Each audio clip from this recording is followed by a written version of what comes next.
2026 August నెల నుండి కుంభరాశి వారికి ఒక గేమ్ చేంజింగ్ ట్రాన్సిట్ అనేది జరగబోతుంది. అంతులేని ఆలోచనలకు, అలానే అంతులేని కోరికలకు అంటే అబ్సెషన్‌కి, అలానే ఆకస్మిక ధనలాభాలకి, తర్వాత ఆల్ ఆఫ్ ద సడెన్‌గా ఫేమ్ ఇటువంటి వాటిని తీసుకొచ్చే రాహువు 2026 ఆగస్టు 2 నుండి ధనిష్ట నక్షత్రంలో సంచారం చేయబోతున్నారు. ఈ సంచారం అనేది కొంతమంది జీవితాల్లో ఆకస్మిక ధనలాభాలను తీసుకురావడంతో పాటు అత్యుత్తమ స్థాయికి తీసుకువెళితే, ఇంకొంతమంది జీవితాల్లో ఆకస్మిక ధన నష్టాలను కూడా తీసుకురావచ్చు. అలానే లేనిపోని ఆర్థిక సమస్యలను కూడా తీసుకురావచ్చు.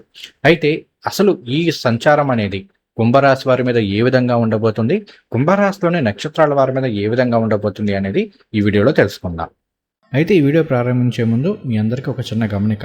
ఈ వీడియోలో నేను చెప్తున్న విషయాలన్నీ కూడా కేవలం గ్రహాల గోచారాన్ని ఆధారంగా చేసుకుని మాత్రమే చెప్తున్నాయి. ఈ ఫలితాలు అనేవి మీకు ఎంత మేర వర్తిస్తాయి అనేది తెలుసుకోవాలి అంటే మీ జాతకంలో జరుగుతున్న దశ అంతర్దశలు కూడా కీలక పాత్రని పోషిస్తాయి. వీటి గురించి తెలుసుకోవడానికి మన ఛానల్లో లైవ్ కండక్ట్ చేస్తుంటాము. ఆ లైవ్లో పార్టిసిపేట్ చేస్తే మీకు జరుగుతున్న దశ అంతర్దశలు ఏంటి, వాటి యొక్క ప్రభావం, అలానే గోచార ప్రభావం మీ మీద ఎంతవరకు ఉంటుంది అనేది తెలుసుకోవచ్చు.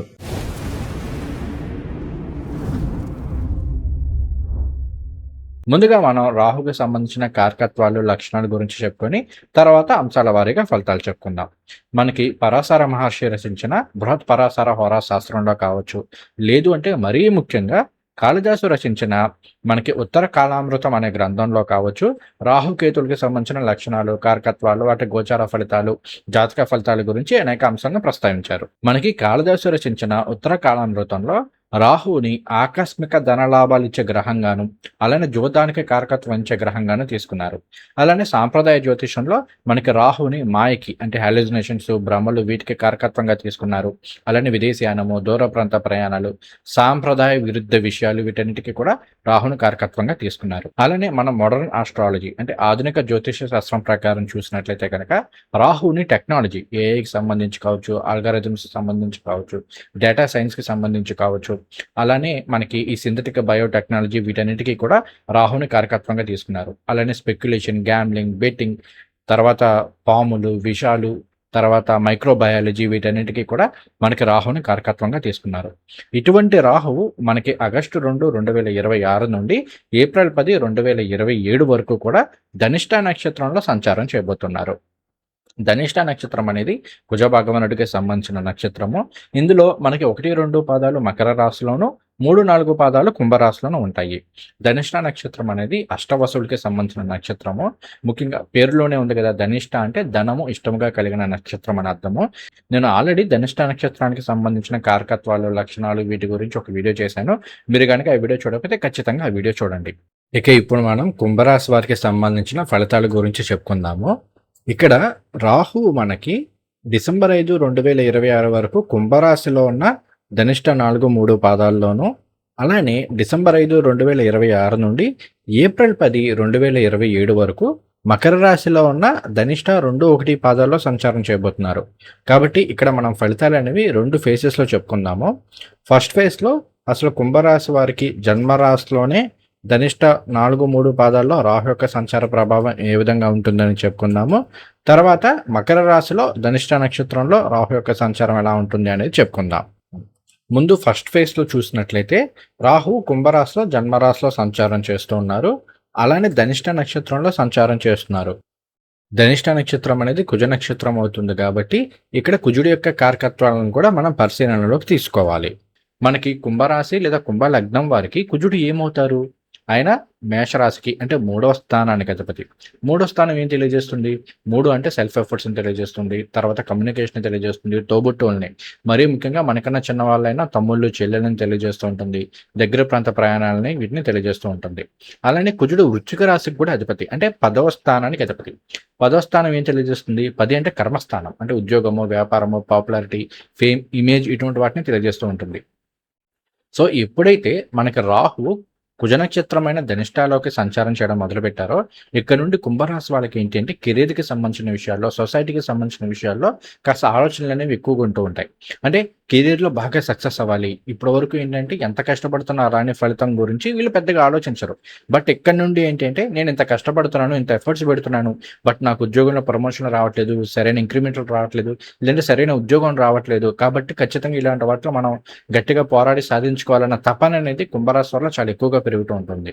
అంటే ఈ టైంలో ఏంటంటే ప్రమోషన్‌ల కోసం ఎక్కువగా ప్రయత్నాలు చేస్తూ ఉండడము. అండ్ అలానే ఏంటంటే మంచి జాబ్ కోసం ప్రయత్నాలు చేయడము. ఇలాంటివి కాస్త ఎక్కువగా ఉంటాయని చెప్పుకోవాలి. అయితే ఇక్కడ ఒక విషయం గుర్తుపెట్టుకోండి. జన్మరాశిలో రాహు యొక్క సంచారం జరుగుతుందంటే, మన టాలెంట్‌ని కావచ్చు, మన స్కిల్స్‌ని మనం అతిగా అనాలిసిస్ చేసుకోవడం. అంటే ఒక విధంగా చెప్పాలంటే ఉన్నదానికన్నా ఎక్కువగా ఊహించుకునే అవకాశాలు కూడా ఉంటూ ఉంటాయి. కొంతమందికేంటంటే మంచి జాబ్ ఉంటుంది, మంచి సాలరీ ఉంటుంది, మంచి ప్యాకేజ్ ఉంటాయి. బట్ వాళ్ళకేంటంటే అవి సరిపోవు. నా టాలెంట్‌కి ఇంకా బెటర్ వస్తుంది. నా టాలెంట్‌కి ఇంకా బెటర్ రావచ్చు. బయట పరిస్థితులు ఎలా ఉన్నాయి, ఏంటి, ఏమి చూసుకోకుండా నా టాలెంట్‌కి తగ్గ గుర్తింపు రావట్లేదు. లేదంటే నా టాలెంట్‌కి ఇంకా బెటర్ జాబ్ వస్తుందన్న ఉద్దేశంలో ఉన్న జాబ్స్‌ని మానేయడం కావచ్చు. లేదంటే మంచిగా వెళ్తున్న జాబ్‌లో రకరకాల సమస్యలను కొని తెచ్చుకునే అవకాశాలు ఉంటూ ఉంటాయి. కాబట్టి ఈ విషయాల్లో కుంభరాశి వాళ్ళు ఈ టైంలో కొంత జాగ్రత్తలైతే వహించండి. ఎందుకంటే రాహు ధనిష్ట నక్షత్రంలో సంచారం చేసిన కాలంలో ఉద్యోగంలో ప్రమోషన్‌లు లాంటివే కాదు, ఈవెన్ జాబ్ మానేసే అవకాశాలను కూడా ఇస్తూ ఉంటుంది. తర్వాత సెకండ్ ఫేజ్‌లో అంటే డిసెంబర్ 5 నుండి ఏప్రిల్ 10, 2027 వరకు చూసుకుంటే గనక, ఈ టైంలో ఉద్యోగంలో దూర ప్రాంతాలకి బదిలీలయ్యే అవకాశాలున్నాయి. ముఖ్యంగా ప్రభుత్వ ఉద్యోగులైతే గనక. అలానే ఆన్ సైట్ ఆపర్చునిటీస్ కోసం ఎదురు చూస్తున్న ఐటీ ప్రొఫెషనల్స్‌కి కావచ్చు, లేదంటే ఇంపోర్ట్స్, ఎక్స్‌పోర్ట్స్ బిజినెస్ చేస్తున్న వాళ్ళకి కావచ్చు, లేదంటే ఇతర రంగాల్లో ఉంటూ విదేశాలకు వెళ్లి అక్కడ ఉద్యోగాల కోసం ప్రయత్నం చేయాలి అనుకుంటున్న వాళ్ళకి, ఈ సెకండ్ ఫేజ్ అనేది చాలా బాగా కలిసొస్తుందని చెప్పుకోవాలి. ఎందుకంటే రాహు 12థ్‌లో ఉన్నప్పుడు అది అబ్రాడ్ ఇలాంటి వాటిని స్ట్రాంగ్ ఇచ్చే అవకాశాలనేవి ఉంటూ ఉంటాయి. ఇక రంగాల వారీగా పరిశీలన చేస్తే, ఈ టైం పీరియడ్ అనేది అంటే మనకి రాహు ధనిష్ట నక్షత్రంలో సంచారం చేయడం అనేది ఐటీ ప్రొఫెషనల్స్‌కి చాలా మంచిది. అందులోనూ మరీ ముఖ్యంగా ఎవరైతే ఆర్టిఫిషియల్ ఇంటెలిజెన్స్ ఏఐకి సంబంధించి, రోబోటిక్స్‌కి సంబంధించి, లేదు అంటే మనకి ఈ బయోటెక్నాలజీ రంగాల్లో ఉంటారో వాళ్ళకి బ్రహ్మాండంగా యోగిస్తుంది. ముఖ్యంగా రీసెర్చర్స్‌కి ఇది చాలా మంచి పీరియడ్‌గా చెప్పుకోవాలి. అలానే ఎవరైతే ఆటోమొబైల్ మ్యానుఫ్యాక్చరింగ్ రంగాల్లో ఉంటారో, డేటా అనలిటిక్స్, డేటా సైన్స్ ఈ రంగాల్లో ఉన్నారో వాళ్ళకి కాస్త మిశ్రమ ఫలితాలుండే అవకాశాలున్నాయి. అక్కడ మరలా మీ జాతకంలో జరిగే దశ, అంతర్దశలని మనం పరిశీలన చేయాల్సుంటుంది. అలానే ఇంకొకటి ఏంటి అంటే రాహువు ధనిష్ట నక్షత్రంలో సంచారం చేస్తున్న టైంలో ఎక్కువ ఎవరైతే ఎఫర్ట్స్ పెడుతున్నారో వాళ్ళకి చాలా అనూహ్యంగా అంటే ఆల్ ఆఫ్ ద సడెన్‌గా ప్రమోషన్‌లు కావచ్చు, ఇలాంటివి వచ్చే అవకాశాలుంటాయి. లేదంటే సాలరీ ఇంక్రిమెంట్‌లుండొచ్చు. తర్వాత ఈ టైం అనేది రాజకీయ నాయకులకి, లేదు అంటే గనక అడ్మినిస్ట్రేషన్ రంగాల్లో ఉన్న వాళ్ళకి కాస్త మిశ్రమ ఫలితాలుంటాయి. ముఖ్యంగా ఈగో అనేది చాలా తగ్గించుకోండి. లేదు అంటే ఈగో క్లాషెస్ వల్ల ఆకస్మికంగా పతనమయ్యే అవకాశాలు కూడా ఉన్నాయి. తర్వాత ఈ టైం అనేది న్యాయవాదులకు బావుంది. డాక్టర్లకు కూడా చాలా బాగా కలిసొస్తుంది. చేతి వృత్తిదారుల వరకు కూడా బాగానే ఉంది. కాస్త దూర ప్రాంతాల్లో పనులు రావడము, మంచి మంచి కాంట్రాక్ట్‌లు వచ్చే అవకాశాలనేవి చూపిస్తూ ఉన్నాయి. అలానే ఇంకొకటి ఏంటంటే ఈ మోటార్ ఫీల్డ్‌లో ఉన్న వాళ్ళకి డ్రైవర్లు కావచ్చు, లేదు అంటే గనక మనకి మెకానిక్‌లు కావచ్చు, వీళ్ళకి కూడా ఈ టైం అనేది కొంచెం బెటర్ అవుతుందని చెప్పుకోవాలి. తర్వాత రాహు ధనిష్ట నక్షత్రంలో సంచారం కుజుడు యొక్క ఎనర్జీ అంటే కన్‌స్ట్రక్షన్ రంగాల్లో ఉన్న వాళ్ళకి, రియల్ ఎస్టేట్ రంగాల్లో ఉన్న వాళ్ళకి కూడా చాలా వరకు యోగిస్తుందని చెప్పుకోవచ్చు. తర్వాత ఇంకొకటి ఏంటంటే సహజంగా ఇప్పుడు కుంభరాశి వారికి ఏలినాటి జరుగుతుంది కదా! ఏలినాటి జరుగుతున్నప్పుడు కొన్ని కొన్ని సందర్భాల్లో ఏంటంటే, మనం చెయ్యని తప్పులకి మాటలు పడడం కావచ్చు, మన తప్పు లేకపోయినా మనం ఏదన్నా కేసుల్లో ఇలాంటి అట్లా ఇరుక్కోవడం కావచ్చు, సొసైటీలో మనకంటూ కాస్త బ్యాడ్ నేము ఇట్లాంటివి వచ్చే అవకాశాలు ఉంటూ ఉంటాయి. ఎప్పుడైతే రాహు ధనిష్ట నక్షత్రంలో సంచారం చేశారో, అటువంటి పేరు ఆ ఇమేజ్ ఏదైనా ఉంటే వాటిని పోగొట్టుకోవాలి. మంచి పేరు తెచ్చుకోవాలి. మనకంటూ సొసైటీలో మంచి పేరు, గుర్తింపు తెచ్చుకోవాలన్న ఆలోచనలు కూడా ఎక్కువగా ఉంటూ ఉంటాయి. అటువంటి ప్రయత్నాలు కూడా కాస్త ఎక్కువగా చేస్తారని చెప్పుకోవాలి.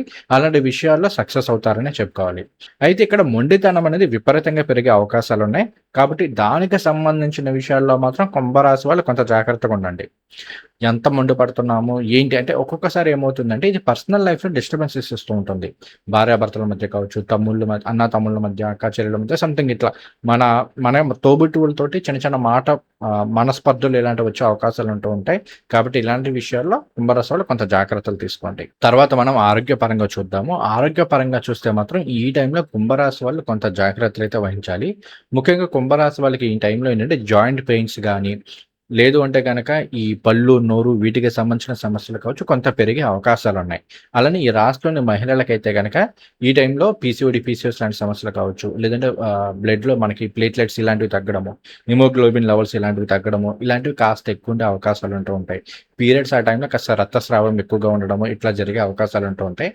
ఆల్రెడీ ఈ సమస్యలతో బాధపడుతున్న వాళ్ళైతే గనక ప్రాపర్ మెడిసిన్ వాడుకోవడము, ప్రాపర్ హెల్త్, డైట్ ఇలాంటివి చూసుకోండి. లేని వాళ్ళకి పెద్దగా ఏమి ఉండవు. బట్ ఉన్న వాళ్ళని మాత్రం కాస్త ఎక్కువగా ఇబ్బంది పెట్టే అవకాశాలైతే ఈ టైంలో చాలా ఎక్కువగా ఉన్నాయి. అలానే ఇంకొకటి ఏంటి అంటే, ఈ రాష్ట్రంలో ఎవరైనా సరే, మగవాళ్ళైనా, ఆడవాళ్ళైనా ఎవరైనా సరే ప్రయాణాల విషయంలో కొంత జాగ్రత్తలు తీసుకోండి. ముఖ్యంగా దగ్గర ప్రాంత ప్రయాణాలు చేస్తున్నప్పుడు బండి మీద ఇలా ఎళ్తున్నప్పుడు ఏదైనా చిన్న చిన్న దెబ్బలు తగలడానికి, బండి మీద నుంచి పడిపోవడానికి ఇలాంటి ఆటిలకి అవకాశాలున్నాయి. కాబట్టి కాస్త ఓవర్ స్పీడ్‌తో డ్రైవ్ చేసేవాళ్ళు కొంచెం ఆ స్పీడ్ తగ్గించుకోండి. అలానే మద్యం తాగి ఇలాంటి ఫోన్ మాట్లాడుతూ డ్రైవ్ చేయడాలు ఇలాంటివి మాత్రం ఈ టైంలో ఆపుకోండి. లేదంటే మాత్రం చిన్న చిన్న ప్రమాదాలని చవిచూసే అవకాశాలున్నాయి.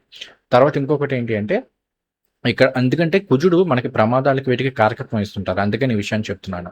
తర్వాత ఆటో ఇమ్యూన్ డిజార్డర్స్ అంటే మనకి ఎవరికైనా సరే ఈ సోరియాసిస్ గానీ, అలర్జీస్ గానీ ఇలాంటివి ఏమైనా ఉన్నట్లయితే డైట్ విషయంలో, మెడిసిన్ విషయంలో జాగ్రత్త. ఎందుకంటే ఇలాంటివి ఈ టైంలో కొంచెం అగ్రెసివ్ అయ్యే అవకాశాలున్నాయి. ఆల్రెడీ కొంతమందికి సోరియాసిస్ ఉందనుకోండి. ఆ సోరియాసిస్ అనేది ఈ టైంలో కొంచెం పెరగొచ్చు. అలానే కొంతమందికి అలర్జీస్ ఉంటూ ఉంటాయి. ఒక్కొక్కటి ఏంటంటే సీజనల్ వైస్ వస్తూ ఉంటుంది. కొంతమందికి ఏంటంటే ఫుడ్ ఏమైనా తింటే వస్తుంది. కొంతమందికి స్కిన్ అలర్జీస్ ఉంటూ ఉంటాయి. అలాంటివి ఈ టైంలో ట్రిగ్గర్ అవ్వడానికి ఎక్కువ అవకాశాలున్నాయి. తర్వాత మనం విదేశీ ప్రయత్నాలు వీటి గురించి మాట్లాడుకుందాం. ఎందుకంటే రాహు విదేశీయానం వీటిని ఇండికేట్ చేస్తూ ఉంటారు కాబట్టి, కుంభరాశిలో ఉన్న వాళ్ళకి ఈ టైం అనేది చాలా ఫేవరబుల్‌గా కలిసొస్తుంది.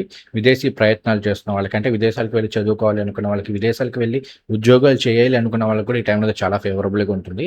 అలానే ఎవరైతే ఆల్రెడీ విదేశాల్లో ఉంటూ అక్కడ ఉద్యోగాల కోసం ప్రయత్నం చేస్తున్నారో, ఎవరైతే గ్రీన్ కార్డ్, పర్మనెంట్ రెసిడెన్సీ ఇటువంటి వాటి కోసం ప్రయత్నాలు చేస్తున్నారో అవి సూపర్ సక్సెస్ అవుతాయని చెప్పుకోవాలి. ఇలాంటి విషయాల్లో మాత్రం రాహు బ్రహ్మాండంగా యోగిస్తారు. అలానే నిరుద్యోగులకి నిరుద్యోగులకి ఎంఎన్‌సి కంపెనీల్లో కావచ్చు, లేదంటే గనక ఈ అబ్రాడ్ తోటి కనెక్షన్ ఉన్న వాటిలో ఉద్యోగాలు రావడానికి చాలా ఎక్కువ అవకాశాలైతే ఉన్నాయి. అలానే ఇంకొకటి ఏంటి అంటే, మన ఇండియాలోనే ఉంటూ ఇంపోర్ట్స్ అండ్ ఎక్స్‌పోర్ట్స్ ఇలాంటి బిజినెస్ చేస్తున్న వాళ్ళకి కూడా ఈ టైం అనేది చాలా బాగా కలిసొస్తుంది. అలానే ఎవరైనా సరే కాస్త సరదాగా ఫ్యామిలీతో కలిసి విదేశాలకి ఇలాంటి వాటికి వెళ్ళాలని ప్రయత్నాలు చేస్తున్నారో, వాళ్ళకి కూడా ఈ టైం అనేది చాలా ఫేవరబుల్‌గా ఉంటుందని చెప్పుకోవాలి. తర్వాత రాహువు ఎప్పుడైతే మకర రాశిలోకొస్తారో, ఇక్కడి నుండి మాత్రం కుంభరాశి వారికి నిద్రకి సంబంధించిన సమస్యలేమన్నా తలెత్తే అవకాశాలున్నాయి. అంటే కొన్ని సందర్భాల్లో ఎక్కువ గంటలు పడుకోవచ్చు. కొన్ని కొన్ని సందర్భాల్లో అసలు నిద్ర పట్టకపోవచ్చు. ఈ టైంలోనే నిద్రలో పీడకలలు రావడం, ముఖ్యంగా పాములు ఇలాంటివి వస్తుండడం అనేది కాస్త సహజంగా జరుగుతూ ఉంటాయని చెప్పుకోవాలి. తర్వాత ఆధ్యాత్మిక ప్రయాణాలనేవి మనకి డిసెంబర్ 5 తర్వాత నుండి బాగా కలిసొస్తాయని చెప్పుకోవాలి. ఇక ఇప్పుడు మనం నక్షత్రాల వారీగా ఫలితాలు చెప్పుకుందాము. ముందుగా ధనిష్ట 3, 4 పదాలు మనకి కుంభరాశిలో ఉంటాయి. వీరికి రాహువు ధనిష్ట నక్షత్రంలోనే సంచారం చేస్తున్నారు. అంటే జన్మతారలోనే సంచారం చేస్తూ ఉన్నారు. డిసెంబర్ 5 వరకు కూడా ఈ సంచారం అనేది ఎక్కువగా ఆలోచనల మీద ఎక్కువ ఉంటుంది. అంటే విపరీతమైన ఆలోచనలు వస్తుంటాయి. రాత్రులు నిద్ర పట్టదు. ఓవర్ థింకింగ్ ఎక్కువ ఉంటూ ఉంటుంది. ప్రతిదానికి కూడా కాస్త యాంగ్జైటీస్ ఫీల్ అయ్యే అవకాశాలు ఉంటూ ఉంటాయి. కెరియర్‌లో సూపర్ సక్సెస్ అవ్వాలనుంటుంది. బట్ ఎలా చేయాలో తెలీదు. ఇటువంటివి ఉంటూ ఉంటాయి. కాస్త దుర్గాదేవి స్తోత్రాలు చదువుకుంటే సరిపోతుంది. చాలా మంచి పాజిటివ్ ఫలితాలుంటాయి. తర్వాత శతభిష నక్షత్రం వారికి రాహువు ధనిష్టాల సంచారం చేయడం అనేది పరమమిత్రతార అవుతుంది. చాలా వరకు యోగిస్తుందని చెప్పుకోవాలి శతభిష నక్షత్రం వాళ్ళకి. ముఖ్యంగా న్యాయవేద వృత్తిలో ఉన్న వాళ్ళకి వీళ్ళకి సూపర్ పాజిటివ్‌గా ఉంటుంది. కళాకారులకు బావుంటుంది. ఆల్మోస్ట్ మనం 80% మేర పాజిటివ్‌గానే చెప్పుకోవాలి. ఒకవేళ మీ జాతకంలో జరిగే దశ, అంతర్దశలు బాగోకపోతేనే ఏవైనా ఇబ్బందులు ఉండొచ్చు గానీ, గోచార రీత్యా రాహు మాత్రం పాజిటివ్‌గా ఉన్నారు. అయితే ఇంకా శని భగవానుడు వక్రించున్నారు. ఇలాంటివి కాస్త జాగ్రత్తగా చూసుకోండి. రోజు దుర్గాదేవి స్తోత్రాలు చదువుకోండి. అద్భుతంగా కలిసొస్తుంది మీకు. తర్వాత పూర్వభద్ర 1, 2, 3 పాదాలు మనకి కుంభరాశిలో ఉంటాయి. వీరికి రాహువు ధనిష్ట నక్షత్రంలో సంచారం చేయడం అనేది మిత్రతార అవుతుంది.